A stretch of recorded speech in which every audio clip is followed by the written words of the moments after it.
गोलू सिंह बबाली।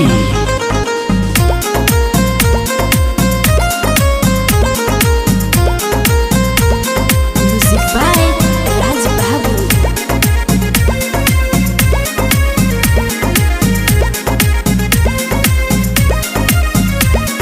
बोलो ये रानी का तोह के ले आई कहना की चोरी द कुछ बताई। सच में का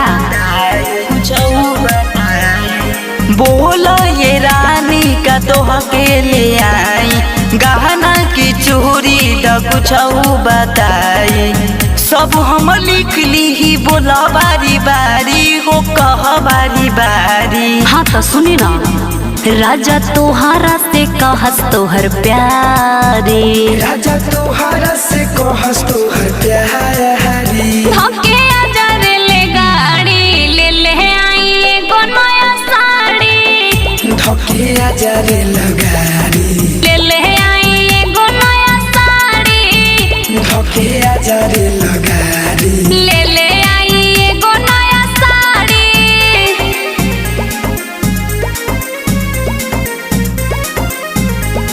म्यूजिक बाय राज बाबू।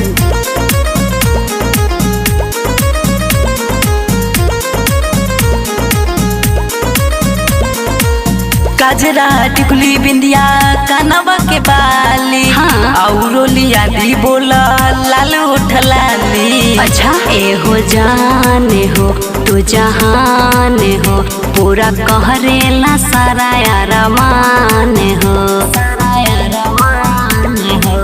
पापार मम्मी के हाउ दुलारी हो हाउ दुलारी। सुनी ना राजा तोहारा से कहस तोहर प्यारी। राजा तोहारा से कहस तोहर प्यारी। धोके आजा रे ले गाड़ी ले ले आई एगो नया साड़ी।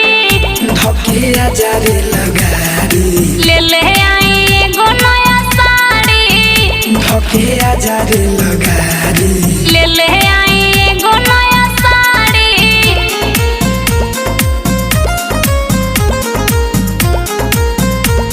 म्यूजिक बाय राज बाबू।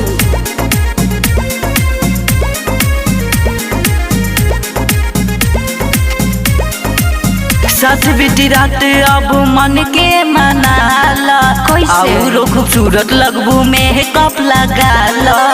अच्छा यादव राजा जी झमन राजा जी मिली बबलू बनमुआ ताजा ताजा जी।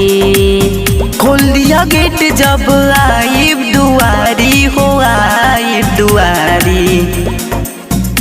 राजा तोहारा से कहस तोहर प्यारी। राजा तोहारा से कहस तोहर प्यारी।